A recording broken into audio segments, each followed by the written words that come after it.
Hello and welcome to the 2017 Personal Health Summit. If you're looking to become healthier and happier than you've ever been before, then you've come to the right place. The Personal Health Summit features an international collaboration of leading doctors, scientists, researchers and health ambassadors, all working to change the conversation and transform world health. Every expert here is to share with you their knowledge, wisdom and expertise to help you learn, grow and become empowered to make informed choices and take control of your health and your life. Our mission, first and foremost, is to help you recognize that you are unique, that there are many different avenues to achieving and maintaining optimal health, and that there is one that's right for you at this very moment in time. Being informed is being empowered. And when you have the right information, you have the power to change your health, your happiness, and your life. The Personal Health Summit is made possible by the generous support of the Ultimate Human Foundation, who's committed to educating and empowering people all over the globe to be proactive about their personal health, providing truly personalized health solutions for every human being on the planet with accessibility and affordability, and orchestrating and nurturing a global gathering of the world's key health experts and thought leaders at the vanguard of their respective fields, where solutions can be found to transform the future health of humanity. The Personal Health Summit is also made possible by PH360.me, the world's most advanced health assistant that interacts with you via your smartphone, just like a best friend who can calculate the best nutrition and lifestyle choices to most favorably and easily influence your unique hormones, genes, and personal state of health, empowering you to make easy, accurate lifestyle decisions to improve your sleep, energy, mood, weight, digestion, and well-being.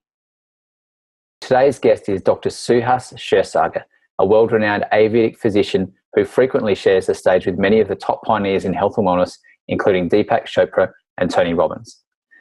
World-renowned Ayurvedic physician Dr. Suhas Kshirsagar is an MD from a family of traditional Vedic healers in India.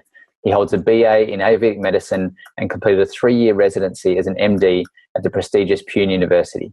Dr. Suhas is a compassionate healer and expert clinician who directs the Ayurvedic Healing and Integrative Wellness Clinic in Northern California. As a sought-after speaker and lecturer, he also travels throughout the world teaching courses in Ayurvedic, training doctors and providing Ayurvedic consultations for thousands of patients. He's a keynote speaker and faculty member at several Ayurvedic institutions worldwide.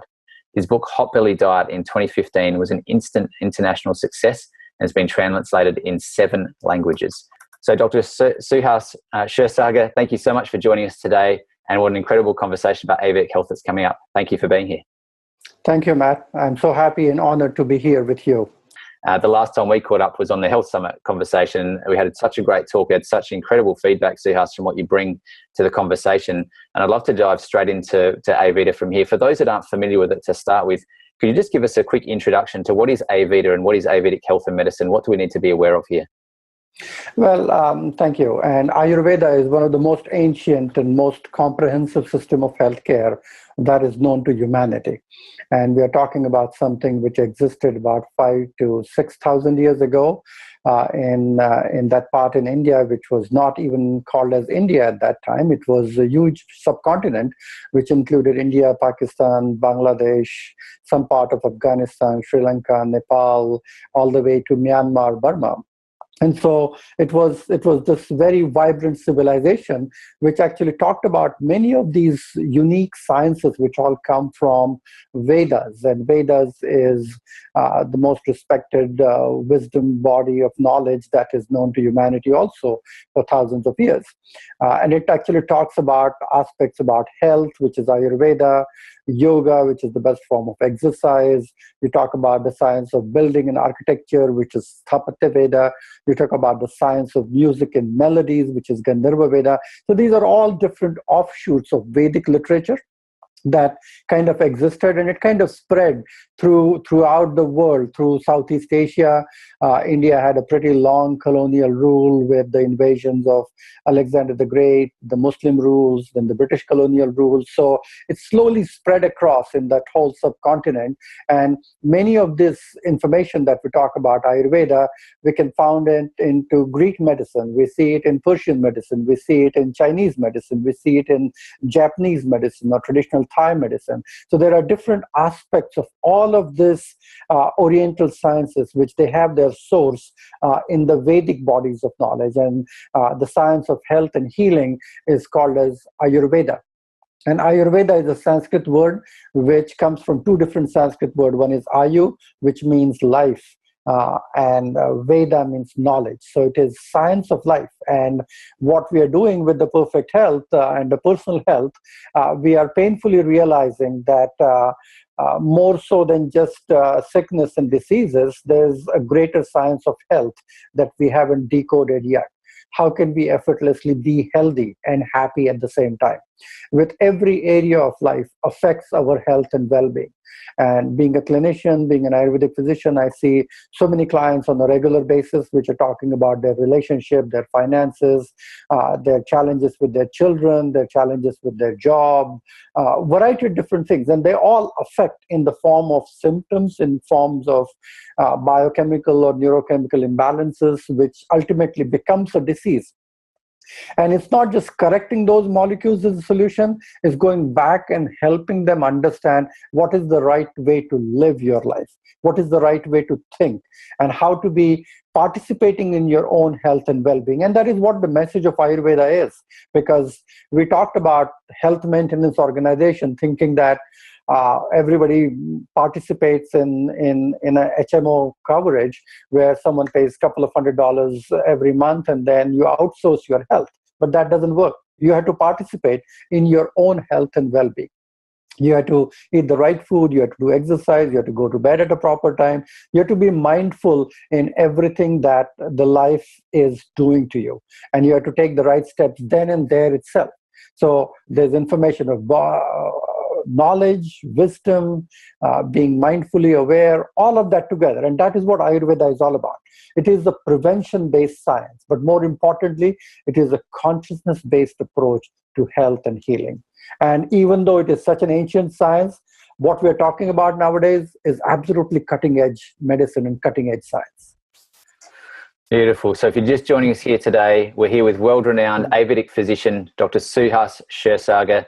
Travels the world throughout teaching courses, training doctors in Ayurveda, frequently shares the stage with many top pioneers in health and wellness circles, including Deepak Chopra and Tony Robbins.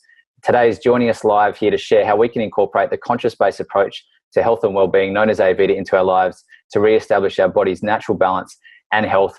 Suhas, thank you for sharing about exactly what Ayurveda is and how we can actually start to understand that there's more to this conversation than just what we hear in the science of medicine that's out around us in everyday life and everyday speak.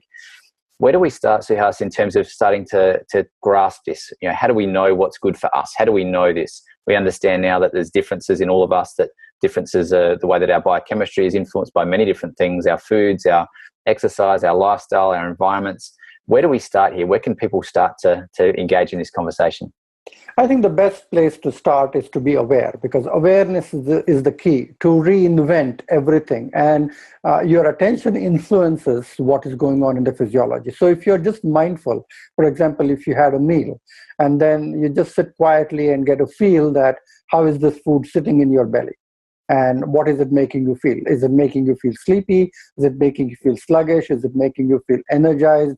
It is making you feel slightly hungry? Is it making you having a satiety factor or fullness, which is making you feel uncomfortable? So with every experience that we do, you have to be asking a very simple question. How do I feel with the experience which I just had a moment ago? And you can do it every little time. And it's such a simple key that I tell to all my patients and students alike. Like you wake up in the morning and just take a few seconds and ask yourself that, would you call this was a good night's sleep?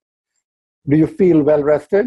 Do you feel as if you are not tired and you're not waking up tired, but you're waking up energized? You had a bowel movement, just look at what is in the pot there and see whether it came out nice and well formed, whether you feel good about completely evacuating.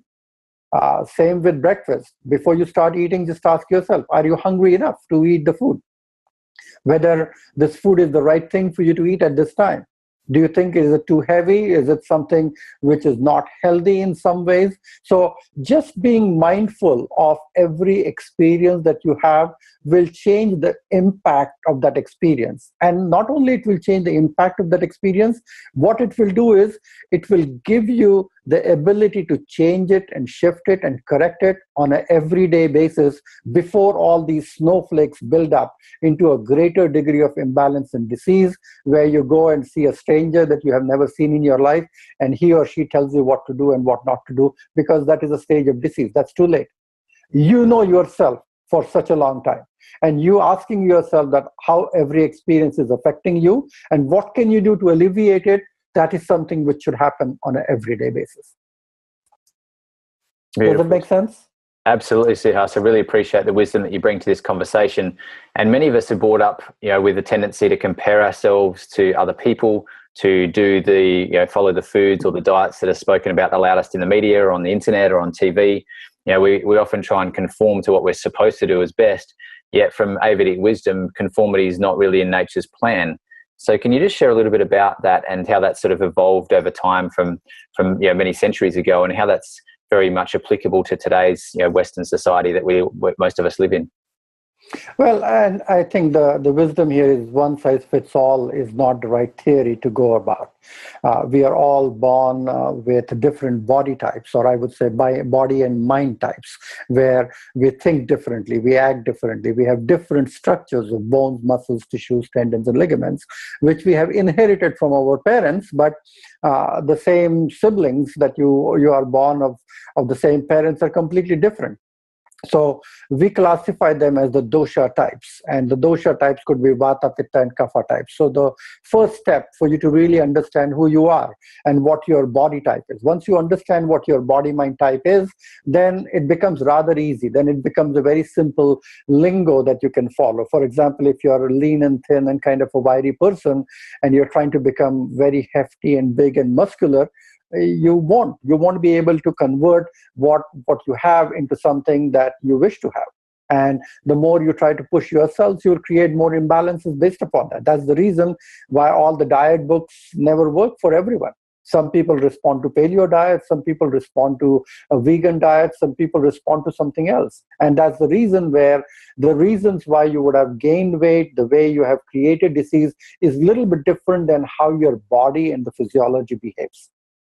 So the first key is to understand your mind-body type. And there are several quizzes that you can go to find out your mind-body type. You go to chopra.com and we have a wonderful body type quiz that you can take, which will be really useful. You can go to my website, ayurvedichealing.net, and there's a quiz there. You can even go to a website called doshaguru.com, which also talks about a very simple interactive quiz to understand what your body mind type is. And based upon that, you need to create a vata pacifying lifestyle, or a pitta pacifying lifestyle, or a kapha pacifying lifestyle. And once you're able to integrate some of these approaches. For example, you are a lean and thin, a kind of a vata person who has a tendency towards dry skin, tendency towards constipation, a light sleeper, wakes up very easily, has a variable appetite, some days hungry, some days not, variable energy levels, some days energetic, some days tired for no good reason. Bowel movements are a little bit more irregular and sluggish. Their energy comes in bursts. Their attention span also comes and goes in bursts. So if this is who you are, then it's not that you are having a serious imbalance, but you are having a tendency for the dosha to get out of balance. And if you're doing a job, work, which warrants different erratic times of eating, traveling, sleeping in different hotel rooms, different time zones, then all of this actually goes to the next level. And we slowly build this doshic imbalance, what we call it. And that's what leads to disease and imbalance before it goes down to a situation where you can circle an ICD code and say you are suffering from this. And it's a bit too late to reverse that.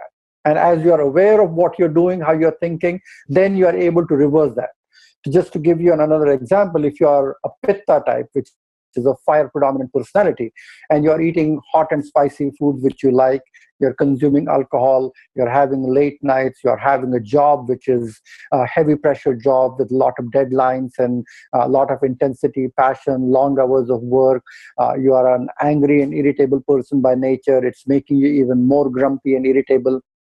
All of those things, excessive amount of caffeine, it is not one thing is creating it, but all of those things that you are choosing is making your dosha really get out of balance. And it's just a matter of time before you are having any inflammatory disorders or hyperactive autoimmune disorder, or you are having some ulcerative changes in your gut. And it's not that disease which is creating it. Everything that led you up to that disease, that is what needs to be reversed. And people come to me with a diagnosed condition. What can you do about this? And I said, where were you for the last 5 years when your body was shouting from the rooftop that it cannot handle? And that was the time to reverse it. And I think the message of what me and Matt are trying to do here today is for you to be vigilant and mindful, be aware of it. You have to become your own personal health manager. You cannot outsource that job. That is the most important job that should never be outsourced. And the pace of life should never make you distract from not able to be connected with your own self. If you're disconnected from your own self, that is the first state of imbalance. In Ayurveda, we say ignorance is where it all starts. You're not even aware what you're feeling. You're not even aware whether you're hungry or thirsty. You're not even aware whether you feel sleepy or not. Then who can help you? I think it all starts listening to your body signals and adapting to the right changes at the right time. Such incredible wisdom, Suhas, and I thank you again for sharing that today on this call. We've got so many people who are listening in from all parts of the world who are fascinated with this information, and many people are very new to Ayurveda. And would you be able to talk us through, just for a few minutes on this call while we're here, the three main different doshas that you have there? Would you be able to just describe physically, so people who are listening, who haven't taken a test before, could you just describe Vata to start with, if how that person would look, so the person can resonate with them, and then we might just go through each of the three doshas, and you could describe them, and then maybe just talk for a few minutes about each of those. So, if you're happy to go through that, would be great. So, how would someone understand if they were more of a Vata type? What would they look like, generally speaking? Well, and again, these are not made up things from an Ayurvedic medicine perspective. We say that the nature is made up of 5 basic elements. And we talk about space, air, fire, water, and earth. These are the 5 basic elements through which the Mother Nature is made up of. Every little thing is a permutation and combination of these 5 basic elements. And so are doshas. So doshas is another poetic liberty where you combine certain doshas and create certain trends which are more predominant. So like Vata, when we call Vata, is a predominant air predominant personality. When we talk about Pitta, is a predominantly fire predominant personality. Kapha is water predominant personality. But when we talk about Vata, is a combination of space and air. Space is something which is hollow, and air something is moving. So that variability or moving is the quality of the Vata personality. And since it's very, very light, Vata people are thin. They are a little bit bony, skinny, thin. They are either tall or short, but they have difficulty in gaining weight. They can lose weight more easily. They have exposed veins and exposed bones, exposed cheekbones, where you see their body a little bit more thin and frail. They are bubbly, they are energetic, they are moving. Their mind is very moving, and it's unable to stay focused at a long time. They are light sleepers. They have variable appetite. They have dryness over their skin. Their hair are a little bit thin and fine. They are energetic, enterprising. They like to talk. Their attention span is a little bit less. They forget very easily. Their ability to be in a marketing job or sales job where they are kind of bubbly and enthusiastic and energetic, that is good. But they also run out of steam very easily. They don't have an innate state of energy. They cannot do long-standing physical exercise. They don't have a great endurance as such. So you have to be within your limits. And so, for example, if you have to manage your Vata, you have to make sure that you're eating foods which are well cooked, which are soft, which are easily digestible. You have to be very careful about eating at the right time. Otherwise, some days you skip a meal, some days you eat all you can eat banquet, and that creates more variation to that. So you need to probably start learning some basics that if I'm a Vata type, what do I do in order to keep my Vata in balance? Opposite to that would be a Pitta type. Pitta type, they are medium-built people. It is a dosha which is a combination of fire and water together. And it sounds two opposites, but it's fiery water. And there are so many fiery waters in our body which govern the physiology. Like we talk about the hydrochloric acid that is responsible for digestion. You talk about enzymes. You talk about all the hormones. They are all fiery waters that are circulating everywhere. 70% of our body is water, and they contain variety of different properties of this water everywhere. So this combination of fire and water creates Pitta.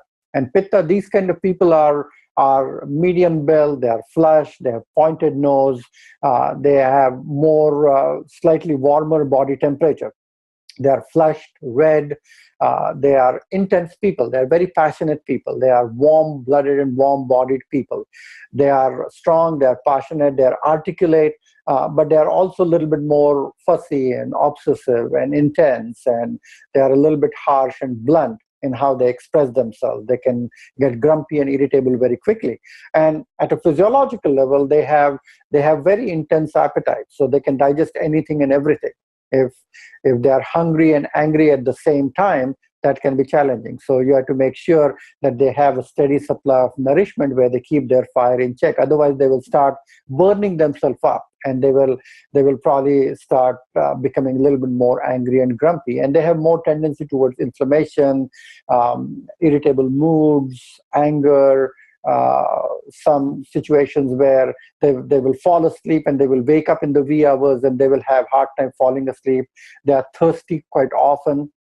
Another important thing is we often see these Pitta people losing their hair rather quickly early in life. So premature graying and balding of hair is also a Pitta characteristics. And you see these people who are very passionate, they become bald rather early in their life. And don't look at Matt right now, so you would see what I'm talking about. Kapha people are little heavily built and more chubby and easy-go-lucky kind of people. Water and earth is the predominant qualities in this personality, and so they are big bones and big structured people. So you look at them; their joints are big, they have big muscles, they are very tall, they have these hefty, bony, beefy quality about themselves.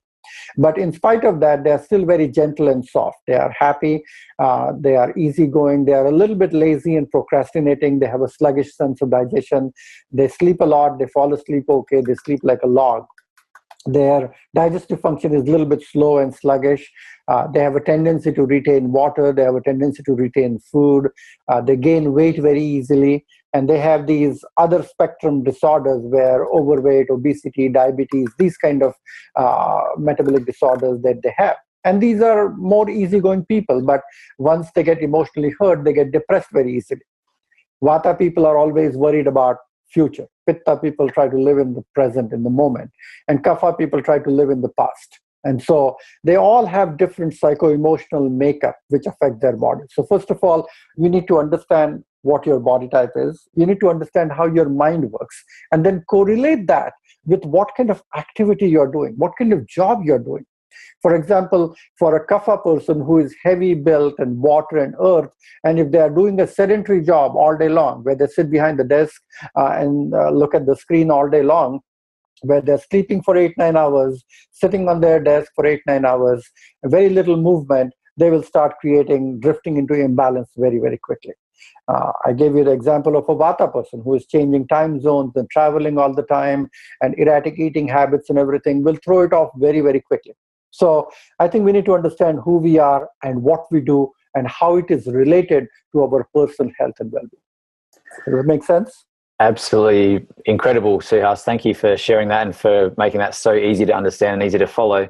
So the three different types, everyone listening to this right now can really understand, would they fit in some sort of category or at least a blend between those two. And it's really, really helpful just to understand that there's so many things that are inbuilt in our biology. And often we just don't even think about that. We forget about that. We don't realize that even our body shape determines a lot of things that happen to us. Most of us are very oblivious to that. So I really appreciate the wisdom you bring. There's an interesting point here, Matt, because we inherit our body type from our parents. Okay, so there's a genetic component to that, and what we are studying in genetics is this is what you are blessed or cursed with from your parents. And this is the kind of body type you got. But the other component that we talk about is the way you live your life. You might be born as a pitta type, but if you are living in a very hot, humid climate, doing very high stressful competitive job, which is putting a lot of pressures and intensity, you're living in a relationship which is making you angry and pissed off every day. All of those things are epigenetic components which are going to make your pitta go off the roof.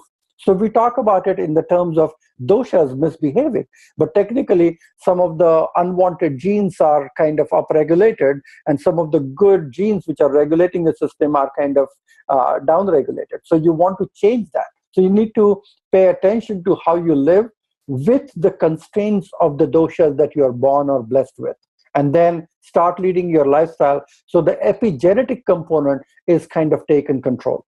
And once you start managing that, not only you keep your doshas in balance, but everything else, the way your physiology behaves and the way you will create diseases can be completely arrested.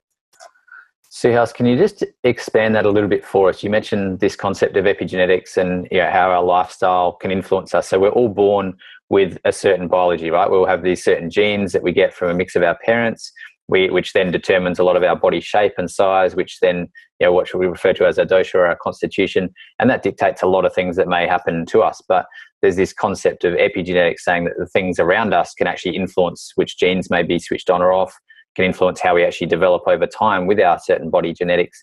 Can you just expand that a little bit more for us about how that means, what that means for us in everyday life? Like, what do we need to be mindful of with that thinking, in terms of, when we're at school, when we're at college, when we're working, when we're out playing or hiking or sleeping or hanging out with friends? Like, what's some things that we want to be sort of mindful of with this concept of epigenetics with Ayurveda? And I think that's the reason why I say Ayurveda is not an ancient, outdated science, but it's a cutting-edge medicine. Because when we say you are following a Vata-pacifying lifestyle, when you are saying you're having a Pitta or Kapha-pacifying lifestyle, what you're doing is you're doing a cutting-edge science where you're creating a conducive lifestyle to your doshas to behave properly. For example, if there's a Vata person who is lean and thin and wiry, and he sometimes eats his breakfast, sometimes skips their lunch, is going to bed at very late in the night, is probably having work schedules which are more erratic, is having some anxiety and stress and worry in their life, which is making his vata misbehave. And if this situation remains for some time, it's just a matter of time before they create a chronic neurological condition or a degenerative condition, can lead to osteoarthritis, osteoporosis, variety of different situations. And it is slowly building up to that, because the way we are living our life without paying attention to who we are slowly falling in the same trap. Is the same trend that you had in your parents, and these are the diseases that they had, and you kind of unconsciously followed more or less the same way of thinking and behavior, and you created the same diseases.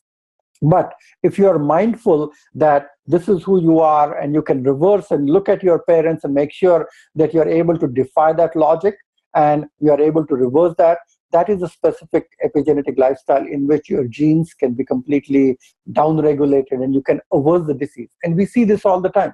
You have a family history of type 2 diabetes and you are a kapha body type person. You like the kaphagenic foods, which are heavy, cold, soft, smooth, and sticky. And it's just a matter of time before you become cold, heavy, soft, smooth, and sticky. Because this is what you eat, this is what you become. And if you have a sedentary job, that is worse than alcohol and smoking put together.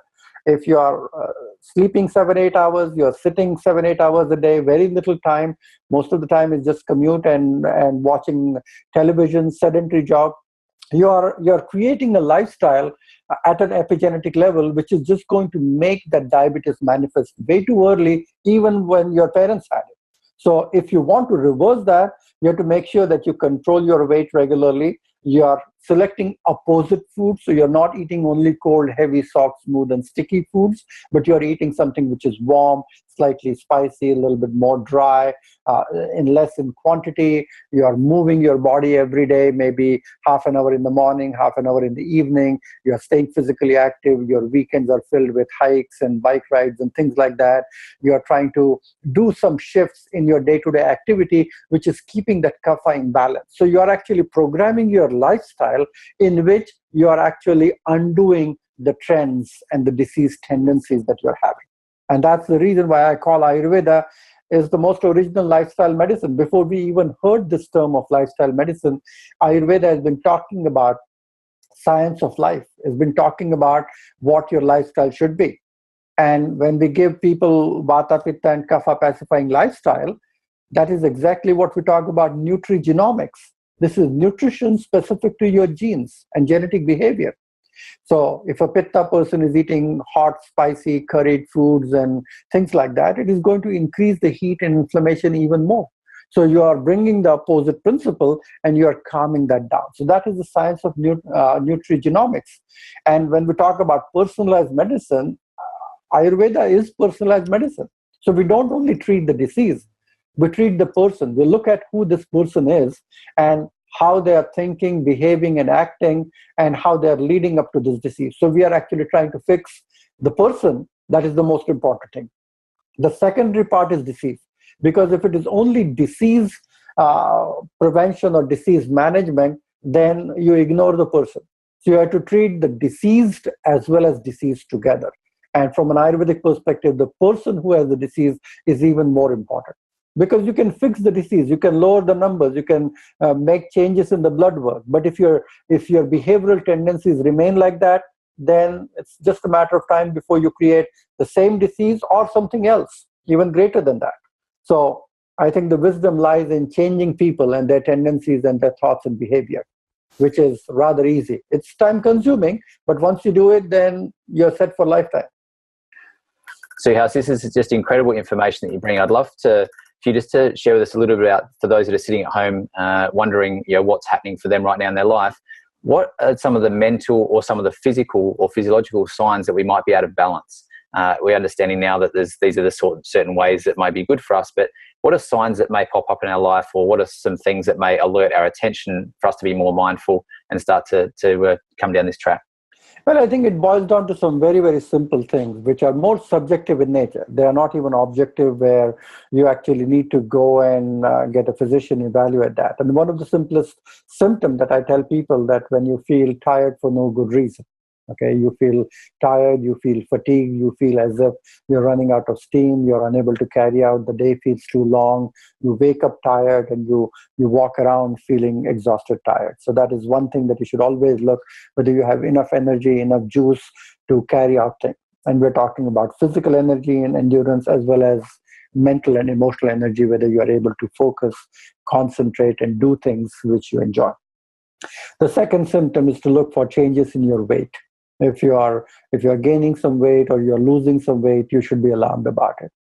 The third symptom is about erraticities in digestion or the digestive problems, whether you feel hungry, you feel gassy, you feel bloated, you feel heartburn, hyperacidity. So pay attention to how you're responding to foods. So very simple symptom that you should be looking at is weight, your energy, and your digestion. And if you're able to actually pay attention to these, then the second set of symptoms is where the discomfort is being felt. Whether you're feeling any headaches, whether you're feeling any sinus congestion, whether you're feeling any stiffness in your musculoskeletal areas, joints, weakness in the joints, that is the second layer of symptom. And the third is the psycho-emotional ones, where you feel anxious, you feel any changes in your moods, where you get grumpy very easily, you get angry very easily, or you cry for no reason, you get sad and weepy very easily, all of those things. So these goes in layers, and you can't really walk into doctor's office with this battery list of symptoms, because they won't be able to find anything. You are in a state of imbalance, which is in a gray zone, which only you can feel it, but there's nothing organic that the doctor is going to circle and say, oh, this is problematic, let me treat you for this, and this is a drug for this, or this is a chemical for that. You are in a gray zone where you are only yourself able to feel this, sense it. Maybe some people around you are able to feel that and can sense that.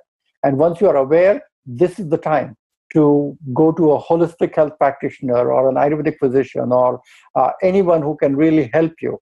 Listen to you and guide you like a friend, philosopher, and guide, and slowly reverse these changes. Because everyone have their own signature on the disease that they create. And once we understand who they are, how they think, how they live their life, it's very easy. Because I jokingly tell to my student that my job is very easy. Half of the session, I listen to what people are doing, and the second half, I tell them exactly not to do that. Because that is really what the prevention is. And it is not that easy, but at times, once you start hearing people, what time they go to sleep, what time they start their day, how much physically active they are, what does their breakfast, lunch, and dinner look like, you're finding seeds of their imbalances which they're talking about also.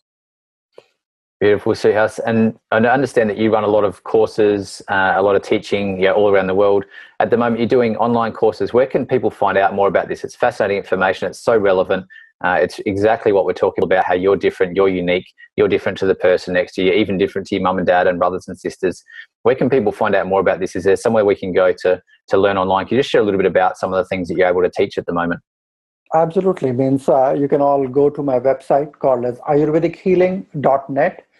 ayurvedichealing.net, and currently I'm teaching two different levels of courses. One is a course for health professionals and health practitioners, which is an online training course on Vedic counseling, about how to communicate to your clients about their health goals, how to motivate them, how to inspire them, how to guide them, looking at their whole life in a holistic way, in understanding their relationship, their psycho-emotional challenges and things like that. So that course of Vedic counseling is currently underway, and you can take a look at the website. If you're interested, you can send us email and we'll be happy to enroll you in the program. The second course is much more practical, and I'm teaching this with my wife, Dr. Manisha Kshirsagar. She's also an Ayurvedic physician, and we are starting that course in April. And it's a 3-month online training program on Ayurvedic home remedies. And I think it's a wonderful program, which is good, where you look at food and spices and different things in their qualities, in their potencies, how to make some simple kitchen pharmacy and kitchen remedies used on some everyday foods that you have very easily available for common imbalances, for feeling gassy, bloated, constipation, hyperacidity, joint pains, mild aches and fever, congestion. So we'll give you some simple tips from how can you use your kitchen as a pharmacy and create as a first line of prevention. And when you prepare medicines for your own self, understanding who you are and what you need for your friends and families, it's a wonderful way to really learn about your own self. So that is happening in April. So I would highly, highly encourage you to sign up for Ayurvedic home remedies that is starting in April. And you can go to my website and download the registration form and send us to enroll in the program. So currently we still have the enrollment open for that program. Thank you, Suhas. I encourage everyone to go and check out ayurvedichealing.net. And Suhas, we share such a common message, and I love having you on these shows that we do, because it really is such a powerful thing to be able to come together as a lot of different collective people doing the same thing and sharing the same message. And that really is just a message of health and hope and happiness. That's what we're sharing here, is saying, hey, did you realize that you're different? Did you realize that you are obviously different? You look a different shape to people, you have different tendencies, you have different environments, you're different. So why don't you just understand who you are, what's good for you, and go ahead and do that, because then you can be healthy and happy and have a great life here on this earth. So I really appreciate this perspective that you bring, and just make it so simple, so scientific, and so down to earth.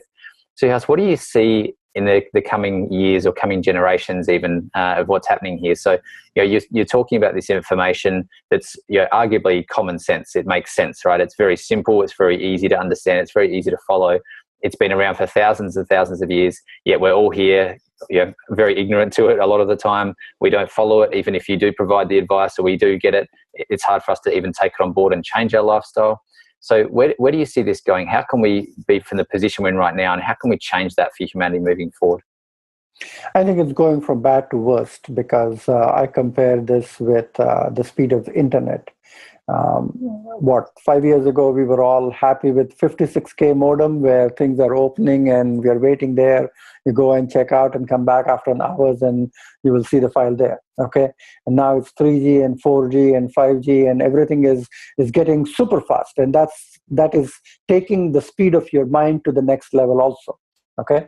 So one is the changing speed of life.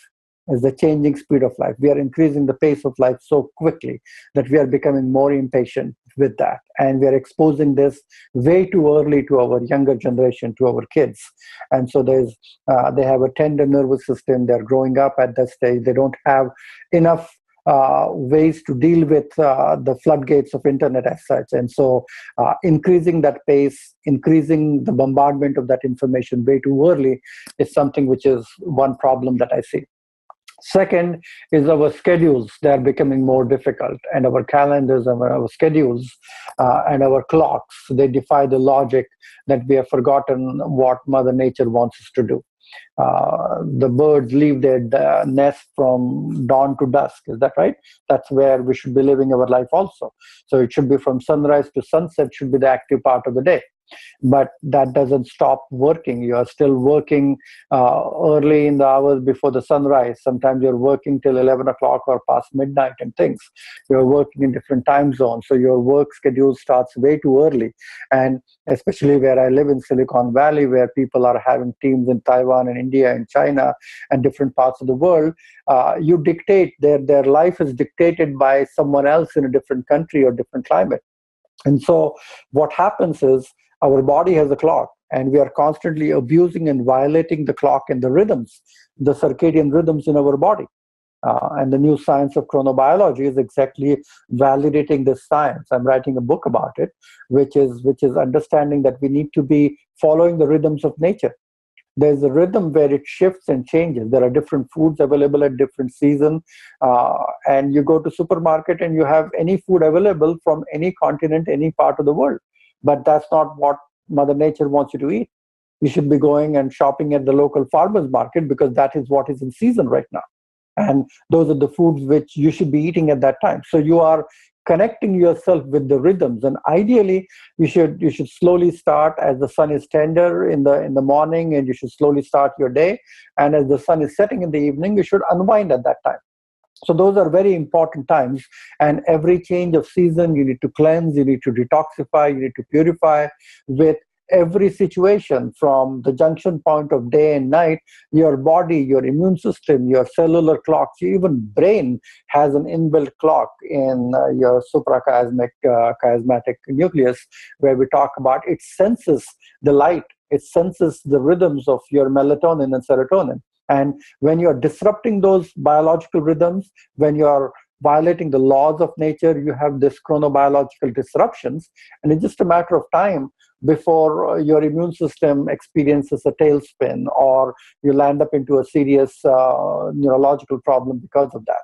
So I think our schedules, the way the clocks and the calendars rule our life, and the high pace of life is something which is kind of creating more imbalances. And I jokingly tell to my patients that for fast-acting relief, try slowing down. Well, I love the message that you bring in, the understanding that you do bring to us in that conversation, Suhas, is very real in today's society, and we do need to be very mindful of that. And one of your main messages is we just need to be more mindful of ourselves, be less ignorant, and be more mindful. It starts with you. It starts with us. We need to really pay attention to that. Just want you to expand just a little bit, if you can, on that concept that you just brought up there of chronobiology and circadian rhythms, and just unpack that for a minute for us. We talk often about this is the types of food you should eat, or this is the type of exercise, this is the type of environment that's good for you. Can you talk to us just a little bit about timing and how important that is that you see in our daily lives with everything else that's going on? Well, everything has a rhythm to it. Okay, everything has a rhythm to it. For example, falling asleep has a rhythm to it. It's not when you have time to sleep. Same with eating and being hungry. There's a rhythm to it. You train your biological clock, so around 12:30, you feel hungry, and if you eat food at that time, your body is able to receive that food more easily and more likely digest it more easily. But say you didn't have time today at 12:30, and you were in a meeting till 2 o'clock or 2:30, and then you are done. Now you're sitting peacefully at 3 o'clock, and now you're able to eat. But all those enzymes and digestive juices which were ready at 12:30 are not there right now. So you're eating food at 3 o'clock, which is going to sit in your belly way too longer. And instead of being hungry at 7 o'clock or 6 o'clock, you're not going to be hungry till 9 o'clock. And then at that time, you're going to eat the meal, which is going to interfere your sleep, and so forth and so on. So when you constantly violate the rhythms, it kind of throws a wrench in the perfect functioning of the physiology. So the sleeping time, the digestive time, the time when you exercise, everything, we have to start doing the right things at the right time. And I see quite a few people, they finish their work 8:30, and then they go to gym. The 24-hour open gym, you go there and work at 9 o'clock in the night, and you come back home around 10 o'clock or something, and then you are trying to sleep. But the body is so charged up and so light and open and maybe slightly hungry that you won't be able to fall asleep. So you disrupt your sleep. It's not that exercise is bad, but the time when you do exercise is not that great. So doing the right thing at the right time, because you need to sync what you're doing with the rhythms of your physiology. And there are peculiar times that we have identified through the science. What is the peak time that is really good for your digestion? And we talk about the timings of dosha. So in the morning from 6 a.m. to 10 a.m. is the kapha time of the day. That is the time when we wake up, we are a little bit heavy, and that's the time when you should be eating breakfast, which should be slightly warm. But even before you do the breakfast, you should be doing some brisk, vigorous physical activity, because you need to shed the heaviness that you have accumulated in the night. So exercise is very well done in the morning, in the kapha time of the day, because you don't get tired. You actually gain energy by shedding those things. It's the best time to build muscles at that time. And so if you eat light breakfast after a good workout, you're pleasantly hungry at about 12:30 in the middle of the day. When sun is prominent in the middle of sky, that's when you should be eating your main meal, because the channels are open, the body is able to receive a high amount of calories, and you should be able to digest, and you're still awake, you're walking around, you're digesting that food. And in the evening when the sun is setting, you should be having a lighter dinner, because if you overeat at that time or after the sunset, then the body remains feeling sleepy and sluggish and heavy, which interferes with your sleep. So if you have a lighter dinner, you very well digest that before you sleep. And then you are able to sleep through easily, and you are able to wake up not feeling sluggish and tired. So these are some things which are some examples of the chronobiological rhythms that you need to be paying attention to. And this is not a rocket science. This is something that we have known in all the ancient wisdom traditions for a very long time. It's just a matter of time the science is finally catching up and realizing and understanding. We are seeing that people who are doing night shifts are more prone for heart disease and cancers. People who are having different activities. And there was an interesting thing where they checked with these double-decker bus drivers, where they looked at the health between the conductor and the driver. So the driver who is just sitting behind the wheel, a very stressful job, driving this big bus from the busy streets of London, and the conductor is going up and down and checking every passenger in and out. So they are much more physically active. So they compared the health of those two people, and it's day and night difference. And they think both are in bus at that time, and that's what they will be affected with, but it's a complete different ballgame. So our physiology responds to what we are doing at what time of the day. So I think paying attention to that is very important.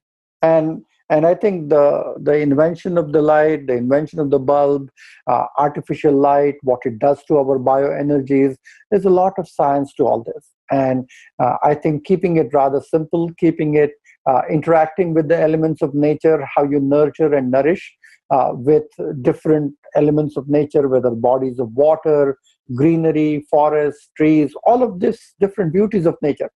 They are really, really good for the physiology, because just looking at them, you are able to sense what is going on in the universe, in the nature entire. And you are able to shift and change how you are sleeping and changing. Even just the change of the clock, okay, when we do the time zone, time change with the change of season, many people are thrown off guard because you're waking up an hour early or you're sleeping an hour longer, but it takes about a month for the body to even get used to it. And by the time you get used to it, there's another time change that happens. Well, Suhas, I really appreciate the perspective that you bring and understanding, especially from all the ancient wisdom that exists with Ayurveda, that it's more than just the body itself, or more than just us that's affected. And there's, you talk about the sunrise and the sunset. You talk even about, some phases of the moon and other things that you understand that it's our environment and even things outside of Earth that influence a lot of our timing and a lot of our cells and a lot of our functions in our body. So I appreciate you bringing that perspective today. And we're here today having an incredible conversation about Ayurvedic health and healing and medicine. And I just, Suhas, I guess I want to ask you a final question to wrap this interview up, to say, if you had something that you could share with every single person on this world, if there was 7.5 billion people that you could actually get a message to, what would that message be? I think meditation. So being able to meditate, being able to close their eyes few minutes every day, morning and evening, will actually make them very mindful, will make them vigilant and be connected to their own physiological needs, which are very unique in different person at different times. It will slow down the pace of things. It will slow down the pace of your mind. You'll be much more in control. You'll be getting a much desired quality of rest. So meditation is an important tool, which is a very health conscious way of looking at your life, quietening down your internal dialogue and your emotional chaos, if I may say. So I think that is something which is very important. And the next to that would be exercise and clean foods and clean nutrition. So meditation, yoga, clean foods and exercise. Those are the pillars of health, I would say. Beautiful. Thank you again, Dr. Suhas Kshirsagar, for being here today. We've had an incredible conversation covering all the different types of Vata and Pitta and Kapha in Ayurveda. We've talked about the different elements of space, of air, of fire, and water and earth. We've even talked about some of the conversations. If you're finding yourself out of balance, how do we identify that? Do you have enough energy? Have you had any weight changes, any digestion issues? Do you have any other physical symptoms or any psycho-emotional symptoms that are there? And the main message, just to be more mindful, just be a participant in your own health. You're the person who needs to understand and recognize what's happening in your own journey. This isn't something to outsource. Thank you so much for joining us, for supporting this gathering of world experts, thought leaders, and innovators looking to change the course of the health and wellness of the human race, and for being empowered and actively committed to your own health in mind, body, and spirit. I'm Matt Riemann, and on behalf of all of us at the Personal Health Summit, we thank you for tuning in, and we wish you the utmost personal health and happiness in every day of your life.